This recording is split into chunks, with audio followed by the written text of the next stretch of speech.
नमस्कार विद्यार्थी मित्रांनो, चालू घडामोडी 2026मध्ये आपलं स्वागत आहे. तर आजचा पहिला प्रश्न बघा, कोणाला नाईटहूड सन्मान मिळालेला आहे? तर पहिलं ऑप्शन बघा चंद्रशेखरन, दुसरं ऑप्शन आहे नीता एम अंबानी, तिसरं आहे लेफ्टनंट कर्नल सीता शेळके आणि ऑप्शन नंबर 4 आहे राजकुमार मुखोपाध्याय. आणि याचे करेक्ट उत्तर आहे ऑप्शन क्रमांक 1 चंद्रशेखरन. आता जे बाकीचे 3 ऑप्शन आहेत त्याचे आपण एक्सप्लेनेशन बघूया. त्याआधी चंद्रशेखरन यांना कशासाठी हा पुरस्कार मिळालेला आहे, सन्मान मिळाला ते बघूया. तर बघा, भारत ब्रिटन संबंध मजबूत करण्यासाठी मोठे योगदान आहे. विचारू शकतात की हा सन्मान कशासाठी मिळालेला आहे. ब्रिटनमध्ये टाटा समूहाची मोठी गुंतवणूक आहे. उद्योग व तंत्रज्ञान क्षेत्रात महत्त्वाची भूमिका आणि दोन्ही देशातील आर्थिक सहकार्य वाढले म्हणून. आता आपलं जे दुसरं ऑप्शन आहे नीता अंबानी, त्यांना अवॉर्ड मिळालेला आहे ह्युमॅनिटेरियन हा अवॉर्ड मिळाला आहे. तर लक्षात ठेवा, खूप महत्त्वाचा आहे, लेटेस्ट प्रश्न आहे. तर नीता अंबानी यांना कोणता अवॉर्ड मिळाला आहे? तर ह्युमॅनिटेरियन हा अवॉर्ड मिळालेला आहे. त्या रिलायन्स फाउंडेशनच्या संस्थापक व अध्यक्षा आहे. नीता एम अंबानी यांना आज Kalinga institute of social science KISS कॅम्पसमध्ये प्रतिष्ठेचा KISS ह्युमॅनिटेरियन अवॉर्ड 2025ने गौरवण्यात आलेले आहे. ठीक आहे. त्यानंतर जो नेक्स्ट ऑप्शन आहे ते आहे महाराष्ट्राच्या लेफ्टनंट कर्नल सीता शेळके यांना काय मिळालेलं आहे? ते सुभाषचंद्र बोस आपत्ती व्यवस्थापन पुरस्कार जाहीर झालेला आहे. ठीक आहे. तर खूप महत्त्वाचं आहे. आणि या अहिल्यानगरच्या आहे लेफ्टनंट कर्नल सीता शेळके, हे सुद्धा लक्षात ठेवा. त्यानंतर बघा, सरस्वती सन्मान 2025ने सन्मानित केले जाईल कोणाला? तर राजकुमार मुखोपाध्यायला यांना. तर आपण चारही ऑप्शनचे एक्सप्लेनेशन बघितलेले आहे. खूप महत्त्वाचे नाव आहे ते. प्रश्न या 4वर विचारू शकतात. पुढचा जो प्रश्न आहे तो आहे निर्देशांकावर आणि जागतिक भूक निर्देशांकावर. प्रश्न हा परीक्षेमध्ये हमखास येतो. 2025 भारत कितव्या नंबरवर आहे? तर पहिलं जे ऑप्शन आहे 102, 118, 131 आणि 115. तर भूक निर्देशांकामध्ये भारत आहे 102व्या नंबरवर.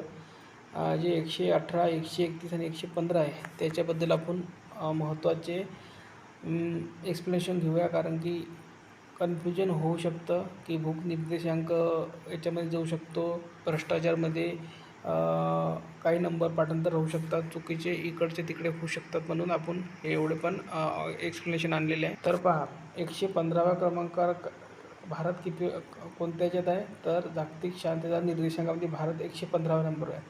त्यानंतर जागतिक आनंदी निर्देशांकामध्ये भारत 118व्या नंबरवर आहे, हे लक्षात ठेवा. आणि जागतिक लिंगभेद निर्देशांकामध्ये भारत 131व्यामध्ये आहे. तर लक्षात ठेवा, 102मध्ये भूक निर्देशांकामध्ये आहे, शांततामध्ये 115, आनंदीमध्ये 118 आणि लिंगभेदमध्ये 131व्या आहे. पुढचा प्रश्न पहा, 101व्या अखिल भारतीय मराठी नाट्य संमेलनाच्या अध्यक्षपदी कोणाची निवड झालेली आहे? तर पहिलं जे ऑप्शन आहे ते आहे डॉक्टर जब्बार पटेल, दुसरं जे ऑप्शन आहे मोहन जोशी, तिसरं जे ऑप्शन आहे किरण शांताराम आणि चौथं जे ऑप्शन आहे फैयाद आहे. तर याचं जे करेक्ट उत्तर ऑप्शन क्रमांक 2 आहे, मोहन जोशी यांची 101व्या अखिल भारतीय मराठी नाट्य संमेलनाच्या अध्यक्षपदी निवड झालेली आहे. बाकीचे जे ऑप्शन आहे त्याचे एक्सप्लेनेशन बघूया. तर बघा, डॉक्टर जब्बार पटेल हे 100व्या संमेलनाचे अध्यक्ष होते 2020-21ला झालेल्या. त्यानंतर किरण शांताराम हे नागपूरला झालेल्या 2019च्या संमेलनाचे अध्यक्ष होते 99व्या. आणि फैयाज हे 95व्या संमेलनाचे अध्यक्ष होते 2015ला. तर खूप महत्त्वाचे आहे, कन्फ्युजन नाही होण्यासाठी आपण सर्व काही क्लिअर केलेले आहे. त्यामध्ये जी 100वा आहे ते खूप महत्त्वाचं आहे, डॉक्टर जब्बार पटेल, हे लक्षात ठेवा. विचारू शकतात, कन्फ्युजन झालं नाही पाहिजे, कारण की ऑप्शनमध्ये हे चारही ऑप्शन असू शकतात. त्यानंतर जागतिक क्षयरोग दिन 24 मार्च नुकताच झालेला आहे आणि प्रश्न विचारू शकतात कशावर? तर थीमवर प्रश्न विचारू शकतात. तर जागतिक क्षयरोग दिनाची 2026ची थीम काय होती? तर पहिली जी ऑप्शन आहे ते बघा, yes we can end TB lead by countries powered by people. दुसरं जे ऑप्शन आहे, yes we can end TB commit invest deliver. तिसरा जो ऑप्शन आहे yes we can end TB, ठीक आहे. आणि चौथं जे ऑप्शन आहे yes we can end TB obtain retaining focus on individual action and national effort. तर याचं जे करेक्ट उत्तर आहे ते आहे पहिलं option yes we can end TB lead by countries powered by people. आणि जे बाकीचे ज्या थीम आहे त्या आपण बघूया कोणत्या कोणत्या वर्षाच्या होत्या त्या. तर बघा जे 2025ची जी थीम होती ती आहे yes we can end TB commit invest deliver.